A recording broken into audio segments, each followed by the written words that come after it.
दोस्तों, मैं हूं साइकोलॉजिस्ट डॉक्टर प्रशांत भिमानी। रेडियो सिटी 91.1 एफएम पर मेरे शो मन का रेडियो में आपका स्वागत है। अब सोशल मीडिया बगैर का जीवन मानो असंभव हो गया है। हमारे बिहेवियर पर इसकी इफेक्ट्स किस हद तक हो रही है, इसी विषय पर मनोवैज्ञानिक बातें करते हैं। करीबन 16 साल की इशिता अपनी मम्मी के साथ मेरे कंसल्टिंग रूम में बैठी थी। इशिता के बारे में उसकी मम्मी ने कुछ बातें करना शुरू की। डॉक्टर साहब, मेरी बेटी 10th स्टैंडर्ड में पढ़ रही है।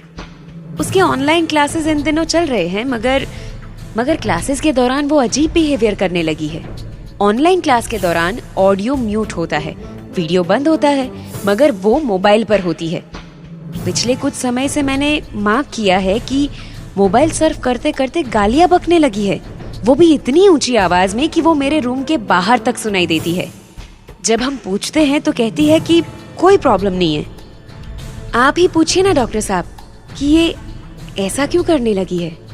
मुझे इशिता के बिहेवियर की चिंता होने लगी है। ऑनलाइन क्लासेस में भी जब वीडियो और ऑडियो दोनों बंद होते हैं तो वो आखिर मोबाइल में क्या करती रहती है, ये जानने की मैंने कोशिश भी की। वो यूट्यूब, फेसबुक या इंस्टाग्राम पर ही कुछ ना कुछ सर्फ करती रहती है या वेब सीरीज देखती रहती है। इशिता का पूरा दिन मोबाइल पर सोशल मीडिया देखने में गुजर जाता है। तब तक तो ठीक था, मगर सर्फ करते करते गुस्से में गालियां बकना, ये बिहेवियर आखिर क्यों कर रही है? दोस्तों, इशिता का ये बिहेवियर उसके मन की कोई तकलीफ जरूर बयां कर रहा है।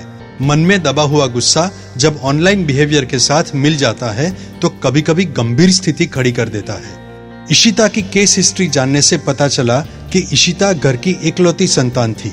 उसके पापा को घर में गालियां बकने की बुरी आदत थी। उसके मम्मी पापा के बीच बहुत झगड़े भी हुआ करते थे। मम्मी को गुस्सा आता, मगर पापा के सामने कुछ बोल नहीं पाती थी और रोती रहती थी, और ये सब देखते रहती थी इशिता।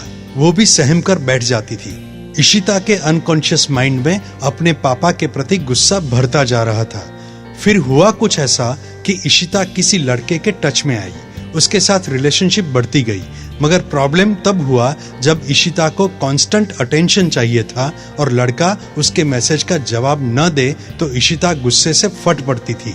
धीरे धीरे ये गुस्सा गालियों में परिवर्तित होने लगा। बॉयफ्रेंड से नाराजगी के बाद अपना ध्यान इशिता ने सोशल मीडिया पर डाइवर्ट किया, मगर इशिता के लिए सोशल मीडिया बॉयफ्रेंड वाला गुस्सा निकालने की जगह बन गई। अगर कोई और फ्रेंड अपने बॉयफ्रेंड के साथ पिक्चर पोस्ट करे तो उसे जेलसी होने लगी। धीरे धीरे सारे लोग दुश्मन लगने लगे। वो भ्रम में रहने लगी, जैसे सामने वाले से डायरेक्ट कम्युनिकेट कर रही हो, वैसे गालियां बकने लगी। ये बिहेवियर मनोचिकित्सा के जरिए दूर होना जरूरी था। दोस्तों, कई टीनेजर्स में पबजी जैसी गेम खेलने के बाद गुस्सा आता है। हमारे इमोशंस पर स्क्रीन की गहरी इफेक्ट होती है। स्क्रीन पर दिखने वाले कंटेंट का हमारे मनोमस्तिष्क पर गहरा प्रभाव पड़ता है। हमारा मन आसपास घट रही घटनाओं का कांस्टेंट प्रोसेसिंग करता रहता है और उसके मुताबिक बिहेवियर पैटर्न तैयार हो जाती है। इसमें हमारे पास्ट और परवरिश दोनों का बहुत बड़ा रोल होता है।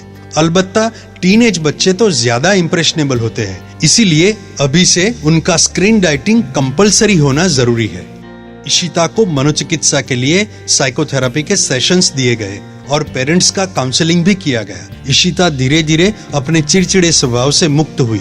पेरेंट्स के साथ प्रॉपर कम्युनिकेशन और अनकंडीशनल लव की बदौलत इशिता सिक्योर भी फील करने लगी। उसका बॉयफ्रेंड अब उसका बहुत अच्छा फ्रेंड है, क्योंकि अब इशिता रिलेशंस की मैच्योरिटी को समझने लगी है।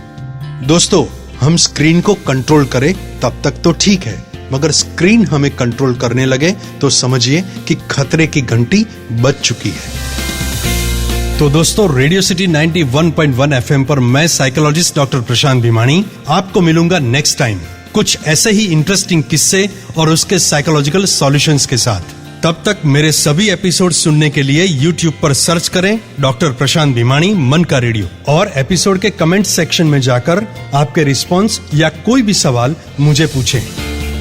So be happy and keep smiling.